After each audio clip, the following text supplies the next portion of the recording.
क्या कनाडा की पुलिस बन गई है खालिस्तानियों की पुलिस। दोस्तों कनाडा में हिंदुओं पर इन खालिस्तानियों का आतंकी हमला और ऊपर से पुलिस वालों का हिंदुओं को थप्पड़ मारना हिंदुओं की सुरक्षा के लिए बहुत बड़े सवाल खड़े कर रही है। बताएंगे बड़ी खबर, हिंदुओं को मुक्के मार रही है कनाडा की पुलिस। पहले खालिस्तानियों ने किया अटैक, उसके बाद पुलिस वालों ने हिंदुओं को मुक्का मारा है दोस्तों, जिसके बाद हिंदुओं में रोष दिखाई दिया है। वहीं बताएंगे कनाडा के हिंदू मंदिरों पर खालिस्तानी समर्थकों व RCMP के द्वारा किए गए हमले के बाद ट्रूडो ने उन्हें थैंक यू कहा है। बताएंगे दोस्तों क्यों धन्यवाद किया है इस ट्रूडो ने। साथ ही साथ बताएंगे तेजस पर अमेरिका ने दिया धोखा तो एक्शन में आ गया रशिया, भारत को दे दिया सुखोई विमानों का 2 सबसे बड़ा ऑफर। जी हाँ, कह दिया फिकर नॉट भारत दोस्तों। साथ ही साथ बताएंगे क्या फिर से जम्मू कश्मीर में 370 को बहाल किया जाएगा, क्या फिर से जम्मू कश्मीर को विशेष राज्य बताया जाएगा। बताएंगे जम्मू कश्मीर विधानसभा में PDP विधायक का बड़ा प्रस्ताव, जमकर हुआ हंगामा।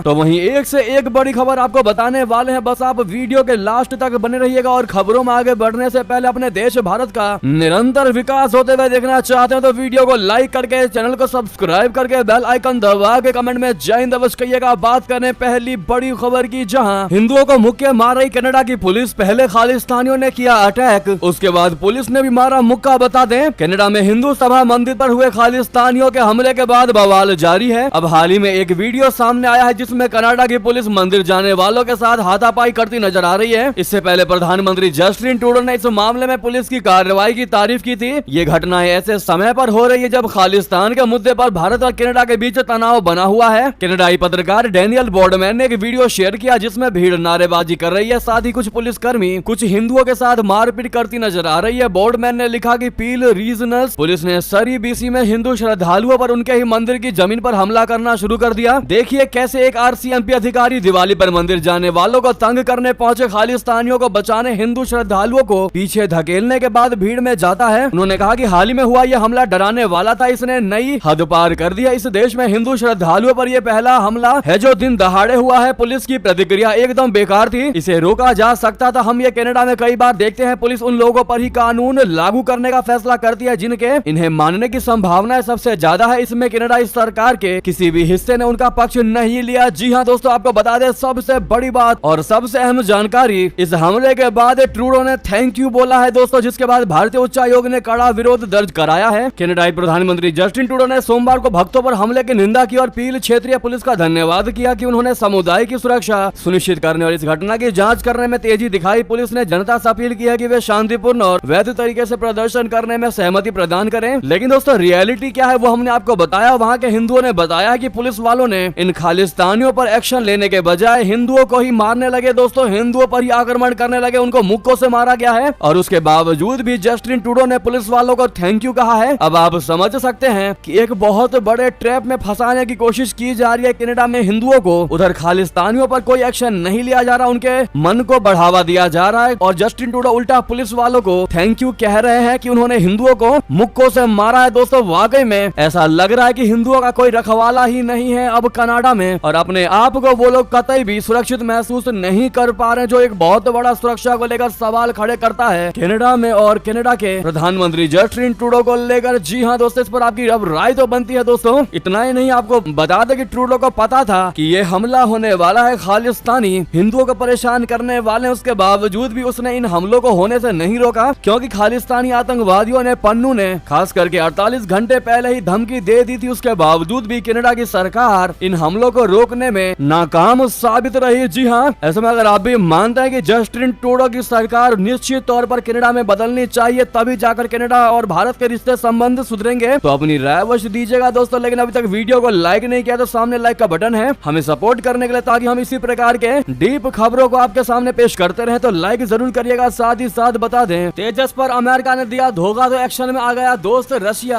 भारत को दे दिया सुखोई विमानों का 2 सबसे बड़ा ऑफर। जी हाँ, अमेरिका ने रूस और गुरपतवंत सिंह पन्नू को लेकर चल रहे द्विपक्षीय तनाव के बीच तेजस फाइटर जेट को लेकर एक बार फिर से भारत को बड़ा झटका दिया है। अमेरिका की GE एरोस्पेस कंपनी ने भारत के स्वदेशी तेजस MK-1A फाइटर जेट के इंजन की सप्लाई को अब साल 2025 तक के लिए टाल दिया। इससे भारतीय वायुसेना के आधुनिकीकरण के कार्यक्रम को बहुत बड़ा झटका लगा है, वो भी तब जब भारतीय MiG-21 विमान रिटायर हो रहे हैं और दूसरी तरफ चीन से लेकर पाकिस्तान तक बहुत बड़े पैमाने पर अपनी वायुसेना में अत्याधुनिक फाइटर जेट शामिल कर रहे हैं। अमेरिकी धोखे धोखे के बीच दोस्त रूस ने भारत को अपने नए और अत्याधुनिक सुखोई विमानों को लेकर बड़ा ऑफर दे दिया है। रूस ने अपने सबसे आधुनिक और खतरनाक सुखोई 75 चेकमेट और सुखोई 35 को लेकर भारत को ये बड़ा ऑफर दिया है। रूस ने अपने 5वीं पीढ़ी के फाइटर जेट कहे जाने वाले सुखोई 75 के भारत में निर्माण का ऑफर दिया है। रूस भारत का सबसे बड़ा हथियार निर्यातक देश है और उसे गंवाना नहीं चाहता है। उधर अमेरिका चाहता है कि भारत उसका F-35 फाइटर जेट खरीदे, लेकिन तेजस विवाद के बाद अब उसकी उम्मीदों को बड़ा झटका लग सकता है। सुखोई 75 को अमेरिका के F-35 स्टील्थ फाइटर जेट का जवाब माना जाता है, जो उससे काफी सस्ता भी है। जी हाँ दोस्तों, वाकई में अमेरिका के धोखे के बाद रशिया ने जो भारत की मदद करने की कोशिश की और भारत के सामने भाई की तरह खड़ा हो गया, ये दर्शाता है कि वाकई में रशिया भारत को कभी भी उदास नहीं देख सकता या भारत के मदद से कभी पीछे नहीं हो सकता। ऐसे में थैंक यू व्लादिमीर पुतिन कहना कमेंट में मत भूलिएगा आप लोग। साथ ही साथ आपको नेक्स्ट और बड़ी खबर बता दें, आर्टिकल 370 वापस लाओ। जी हाँ, जम्मू कश्मीर विधानसभा में पीडीपी विधायक का बहुत बड़ा प्रस्ताव जमकर मचा हंगामा। जी हाँ, जम्मू कश्मीर विधानसभा में सोमवार को पीडीपी विधायक वहीद पारा ने एक प्रस्ताव पेश किया, जिसमें अनुच्छेद 370 हटाए जाने का विरोध किया गया है। इसके अलावा जम्मू कश्मीर का विशेष दर्जा फिर से बहाल करने की भी मांग की गई है। विधानसभा में पेश किए गए इस प्रस्ताव के विरोध में भाजपा के विधायकों ने हंगामा भी किया। वहीद पारा का कहना था कि जम्मू कश्मीर को फिर से विशेष दर्जा मिलना चाहिए और आर्टिकल 370 की बहाली होनी चाहिए। उन्होंने जम्मू कश्मीर को दोबारा पूर्ण राज्य का दर्जा दिए जाने की भी मांग की। फिलहाल जम्मू कश्मीर एक केंद्र शासित प्रदेश है, जहां दिल्ली की तरह ही विधानसभा भी है। पुलवामा विधायक के इस प्रस्ताव के खिलाफ भाजपा के सभी 28 के 28 एमएलए सीटों पर खड़े हो गए और तीखा विरोध किया। भाजपा विधायक श्याम लाल शर्मा ने तो मांग कर दी कि वहीद पारा को निलंबित किया जाए, क्योंकि उन्होंने इस तरह का प्रस्ताव लाकर सदन के नियमों का उल्लंघन किया है। इस दौरान स्पीकर अब्दुल रहीम राठौर बार बार अपील करते रहे कि सभी विधायक अपनी सीटों पर बैठ जाएं, लेकिन किसी ने उनकी एक नहीं सुनी। स्पीकर ने कहा कि अभी यह प्रस्ताव मेरे पास नहीं आया है, इसे पढ़ने के बाद ही कोई फैसला लिया जाएगा। तो वहीं आपको बता दें दोस्तों कि इस मुद्दे पर, इस प्रस्ताव पर सीएम उमर अब्दुल्ला ने क्या कहा। मुख्यमंत्री उमर अब्दुल्ला ने कहा कि फर्स्ट डे फर्स्ट शो हमें मालूम था कि मेंबर्स की तरफ से किस तरीके से तैयारी की जा रही है। हमें उम्मीद थी कि आज स्पीकर के चुनाव और शोक संदेश दिया जाएगा, लेकिन मुबारकबाद पेश करने के बजाय इस तरह बढ़ रहे हैं। जम्मू कश्मीर की विधानसभा यहाँ के लोगों के जज्बात को दर्शाता है। उन्होंने आगे कहा कि हकीकत है कि जम्मू कश्मीर के लोगों ने 5 अगस्त 2019 के फैसलों पर अपना मुहर नहीं लगाया है। अगर लगाया होता तो आज नतीजे कुछ अलग ही होते। हाउस में किस तरीके से बात होगी आगे जाकर, प्राइवेट मेंबर बिल में जो लाना चाहते हैं लाएं, लेकिन इस सत्र में क्यों होगा नहीं होगा ये सरकार तय करेगी। स्पीकर की इजाजत के साथ आज जो प्रस्ताव लाया गया है उसकी अहमियत नहीं है, कैमरों को दिखाने के अलावा कोई मकसद नहीं है। अब ऐसे में दोस्तों क्या लगता है आपको, क्या अब्दुल्ला की सरकार के आने के बाद इन्हीं मुद्दों पर ज्यादा चर्चाएं की जाएंगी और क्या दोबारा से जम्मू कश्मीर को विशेष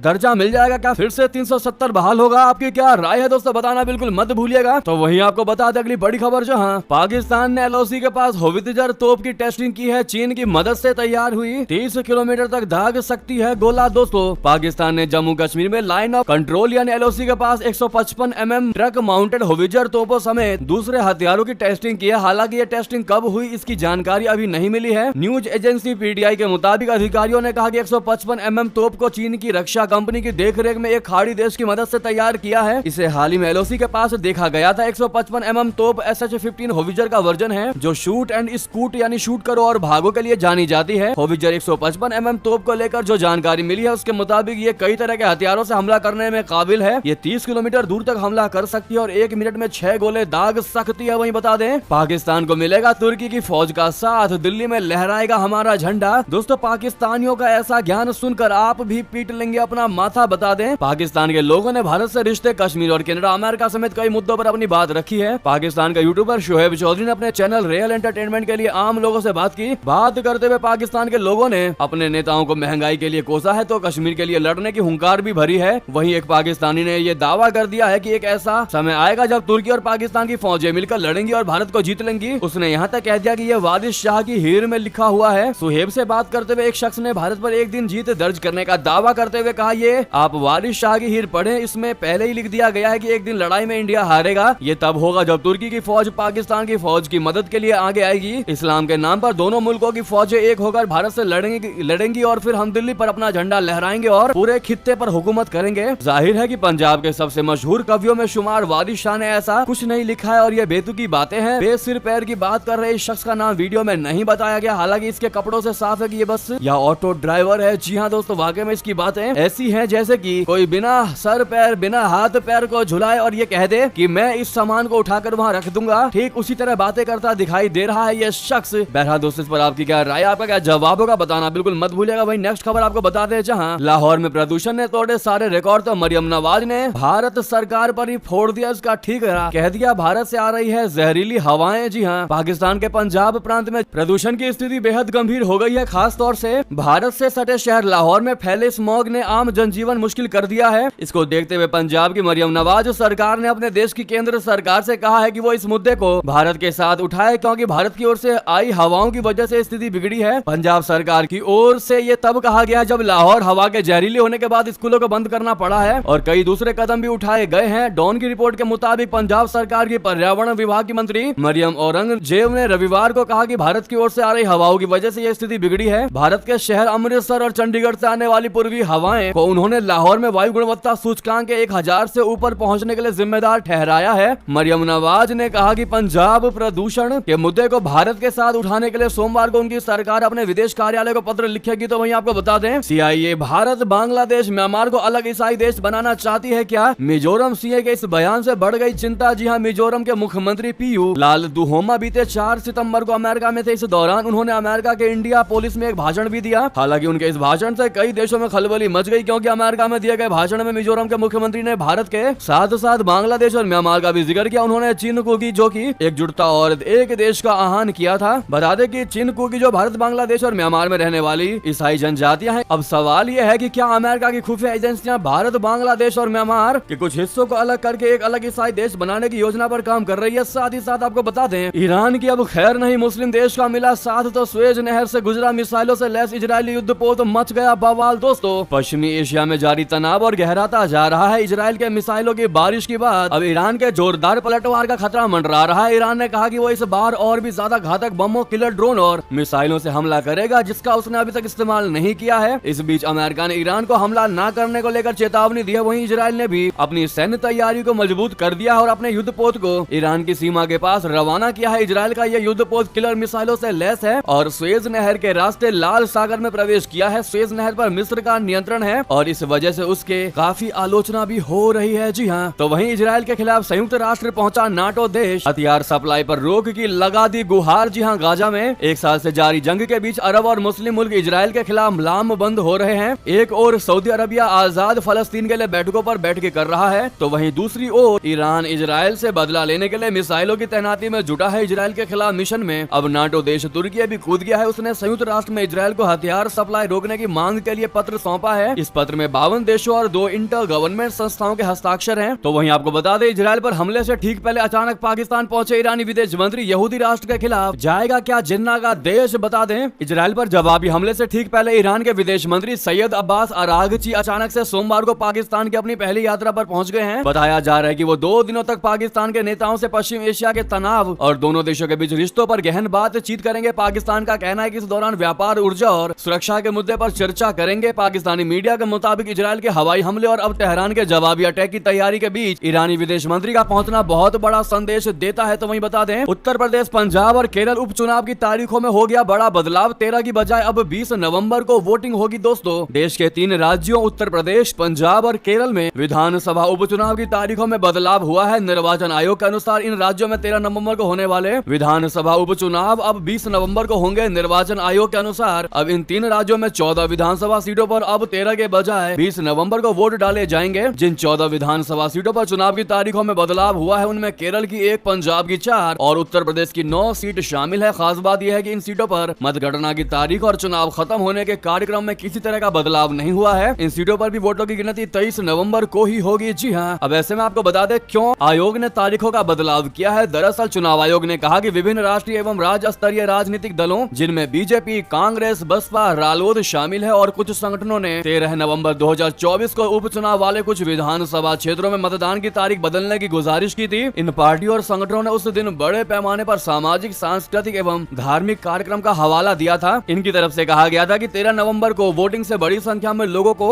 असुविधा हो सकती है। इसके साथ ही विभिन्न व्यवस्था संबंधित समस्याएं उत्पन्न हो सकती है। वहीं आपको बता दें, ये थे भी की सारी बड़ी खबरें। आपको खबर कैसी लगी बताना बिल्कुल मत भूलिएगा। साथ ही वीडियो को लाइक करके, चैनल को सब्सक्राइब करके, बेल आइकन दबा के कमेंट में जय हिंद अवश्य कहिएगा। मिलता अगली खबर में। जय हिंद, जय भारत। और वीडियो को शेयर कर दीजिएगा व्हाट्सएप, फेसबुक, ट्विटर पर। मिलता अगली खबर में, बहुत बहुत धन्यवाद।